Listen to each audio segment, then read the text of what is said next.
Алматы облысының спортшылары 17-ші Азия ойындарында ел намысын абыроймен қорғады. Олар спорттың бокс, грек-рим күресі, ауыр атлетика, гандбол, регби және суда жүзу сияқты түрлерінен тамаша өнер көрсетіп, 3 алтын, 1 күміс және 3 қола медальға қол жеткізді.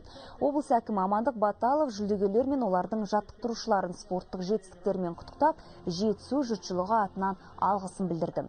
Азия ойындарының алтын медаліне ие болған боксшы Жәнібек Әлімханұлы және палуан Нұрмахан Тыналиевке 1 миллион теңгеден сыйақы берілді. Ал зілтемір көтеруден чемпион атанған Маргарита Елисееваға осындай көлемдегі ақшалай сыйлықпен бірге Талдықорған қаласынан 1 бөлмелі пәтердің кілті тапсырылды.